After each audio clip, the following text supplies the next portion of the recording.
साथियों नमस्कार। मैं डॉक्टर अनुराग विजयवर्गीय।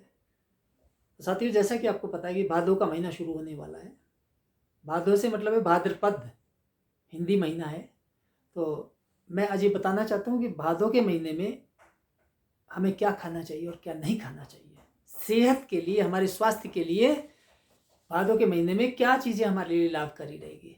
क्योंकि पहला सुख निरोगी काया, दूजा सुख घर में हो माया, तीजा सुख कुलवंती नारी, चौथा सुख सुत आज्ञाकारी।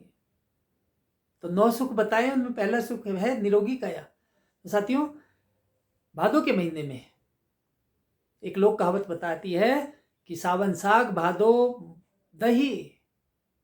सावन में साग नहीं खाना, हरी सब्जियां, और भादों में दही का सेवन नहीं करना। दही बहुत नुकसानदायक बताया है। दही सेवन करने से धन का नाश होता है, भादों में दही खाने से। क्योंकि धन का नाश तो होगा ही होगा। यदि आप बीमार पड़ जाएंगे तो फिर आपको पता है ही, वो शास्त्र ने सही बोला, बुजुर्गों ने सही बोला। इसी प्रकार से भादों के महीने में छाछ का सेवन भी नहीं करना चाहिए। एक कहावत में बताया है, भादों की छाछ भूतों की और कार्तिक की छाछ पूतों की। भादों की छाछ को भूतों की बताया है, यानी जो खाएगा भूत बन जाएगा, और वो बहुत ही ज्यादा स्वास्थ्य के लिए हानिकारक बताई गई है। इसी प्रकार से एक कहावत बताती है कि भादों में खायो दही। मथुरा वृंदावन ब्रजभाषा की कहावत है, भादों में खायो दही, 12 मासी बीमारी गही। गही का मतलब ग्रहण कर ली। जिसने भादों के महीने में दही खाया वो 12 महीने बीमार रहेगा। ठीक है। तो ये छोटी छोटी बातें बुजुर्गों ने बताई है, ऐसे नहीं है भारत का ज्ञान। बुजुर्गों ने जो बताया है ये बहुत, इसको हम कह सकते हैं कि टाइम टेस्टेड है। लोग कहावतें ऐसे नहीं बनी है, इनको बनने में हजारों साल लगे हैं। बुजुर्गों की बताई हुई चीजें, इनको हल्के से नहीं लेना चाहिए। इसी प्रकार से एक कहावत हमें ये बताती है कि क्वार करेला चैत गुड़ भादो मूली खाए, पैसा जावे गांठ का रोग गले पड़ जाए। क्वार का मतलब है आश्विन का महीना में। जो व्यक्ति क्वार के महीने में करेला खाता है, चैत में गुड़ खाता है और भादों में जो मूली खाता है, पैसा जावे गांठ का रोग गले पड़ जाए, उसको रोग गले पड़ जाते हैं। भादों में मूली भी नहीं खाना।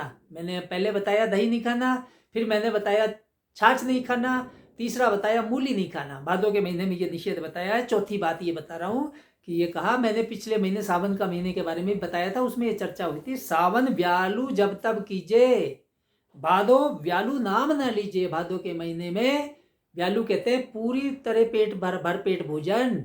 वो भादों में कम खाना चाहिए, भरपेट भोजन करना ही नहीं, यानी पेट को बहुत देख करके थोड़ी मात्रा में भोजन करें।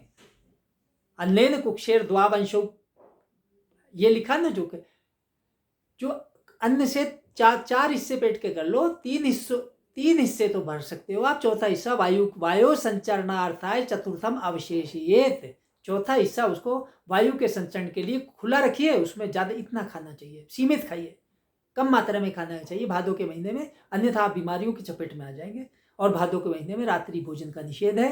रात को भी भोजन नहीं करें, रात को भोजन करेंगे तो भी बीमारियां पैदा हो जाएंगी। और एक विशेष बात यह है कि पानी कैसा पीना है।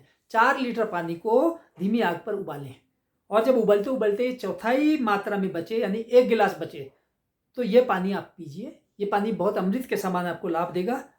पानी को उबालना बहुत जरूरी है, क्योंकि बरसात का पानी, उसमें वो एक प्रकार से बुजुर्गों ने कहा ये पानी कच्चा होता है और अनेक प्रकार की बीमारियां पैदा करता है, और आप इसका सेवन करते रहें। अब ये कहा कि एक कहावत ये बताती है अब सेवन क्या करना है। सावन हर्रे भादो चीता, क्वार मास गुड़ खाहो मीता, कार्तिक मूली अघन तेल, पूस में करो दूध से मेल, माघ मास घी खिचड़ी खाए।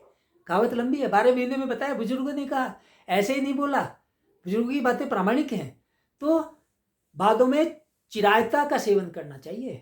चिरायता और चित्रक की जड़, उसका सेवन करें।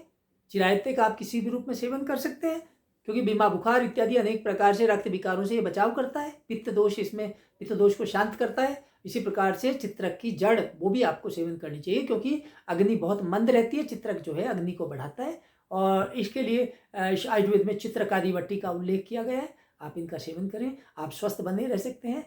और मैं ये कहना चाहूँगा कि बुजुर्गों की बात को हल्के से न लें। इल्मो अदब के सारे खजाने गुजर गए, क्या खूब थे वो लोग पुराने गुजर गए, बाकी तो जमी पर है बची आदमी की भीड़। इंसान को मरे हुए तो जमाने गुजर गए।